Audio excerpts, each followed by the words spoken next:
Hai semuanya, perkenalkan, namaku Diana Febrianti dengan NPM A1J021020 dari kelas 2B Pendidikan Non-Formal. Pada hari ini saya akan mempresentasikan mata kuliah Pengelolaan Pendidikan dengan dosen pengampu Dr. Muhammad Kristiawan FPD.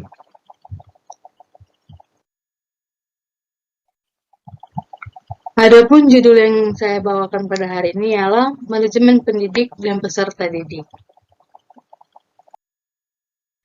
Baiklah, hari ini kita akan membahas dua topik. Yang pertama itu ada manajemen pendidik dan manajemen peserta didik. Baiklah, selanjutnya kita akan masuk ke materi yang pertama, yaitu pengertian manajemen pendidik.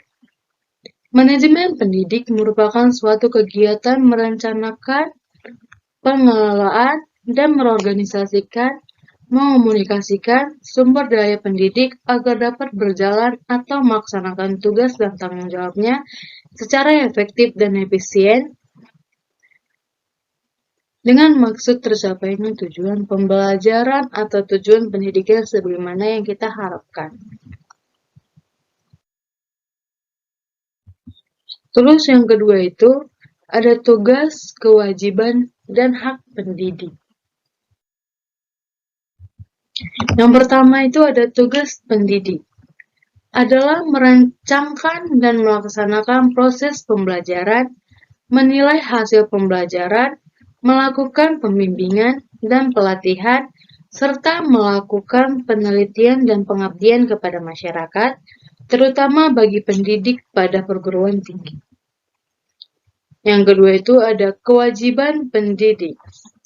Yang pertama itu untuk menciptakan suasana yang bermakna, menyenangkan, kreatif, dan dialogis. Yang kedua, ada mempunyai komitmen secara profesional untuk meningkatkan mutu pendidikan. Yang ketiga, memberi teladan dan menjaga nama baik lembaga, profesi, dan kedudukan sesuai dengan kepercayaan yang diberikan kepadanya. Terus yang terakhir itu ada hak pendidik. Yang pertama itu ada penghasilan dan jaminan kesejahteraan sosial yang pantas dan memadai. Yang kedua itu penghargaan sesuai dengan tugas dan prestasi. Dan yang ketiga, pembinaan karir sesuai dengan tuntutan pengembangan kualitas. Baiklah, selanjutnya ada materi ketiga, peran pendidik. Peran pendidik itu dibagi menjadi beberapa bagian. Yang pertama itu ada guru sebagai pendidik, guru sebagai pengajar, guru sebagai pembimbing, guru sebagai pelatih, guru sebagai penasihat, guru sebagai model dan teladan, dan ada guru sebagai korektor, guru sebagai organisator, guru sebagai motivator, guru sebagai fasilitator, guru sebagai pengelola kelas, guru sebagai mediator, dan yang terakhir adalah guru sebagai evaluator.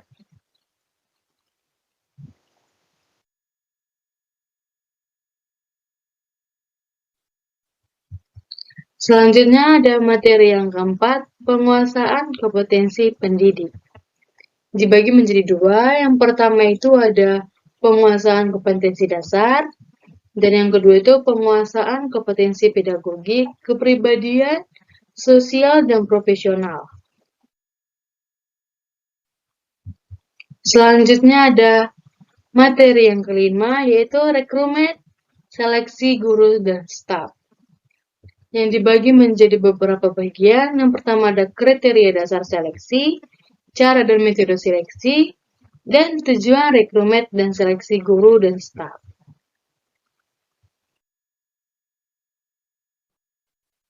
Selanjutnya kita akan masuk ke topik yang kedua. Tadi ada dua kan, yang pertama sudah kita bahas, dan ini yang kedua, yaitu pengertian manajemen peserta didik.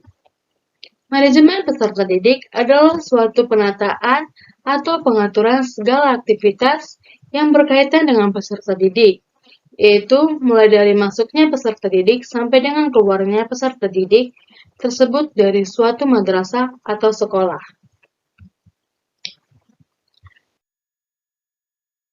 Yang kedua itu ada langkah-langkah perencanaan peserta didik. Membuat perkiraan dengan mengantisipasi ke depan. Perkiraan tersebut didasarkan atas faktor organisasi pendidikan, baik secara bersifat kondisional maupun situasional.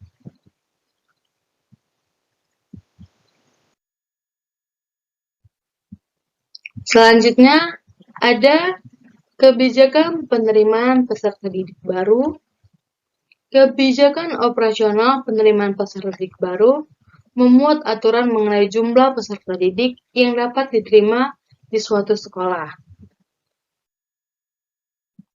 Materi yang keempat, sistem penerimaan peserta didik baru.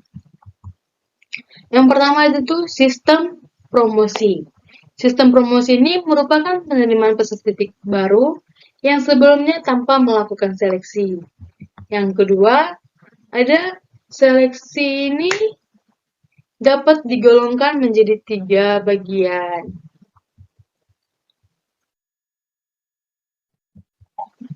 Selanjutnya materi yang kelima, kriteria penerimaan peserta didik baru. Kriteria adalah patokan yang menentukan bisa atau tidaknya seorang untuk diterima sebagai peserta didik. Yang keenam itu rekrutmen peserta didik. Rekrutmen peserta didik merupakan proses pencarian dan menentukan peserta didik yang nantinya akan menjadi peserta didik di sekolah yang bersangkutan.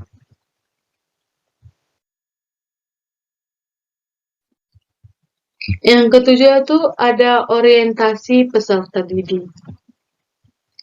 Orientasi merupakan perkenalan situasi dan kondisi sekolah yang diberikan kepada peserta didik. Situasi dan kondisi tersebut meliputi lingkungan fisik dan lingkungan sosial sekolah. Lingkungan fisik sekolah meliputi jalan menuju sekolah, halaman sekolah, tempat olahraga, gedung dan perlengkapan sekolah serta fasilitas yang lainnya yang disediakan oleh lembaga yang bersangkutan. Baiklah, materi hari ini selesai. Sekian dan terima kasih. Sampai jumpa. Bye-bye.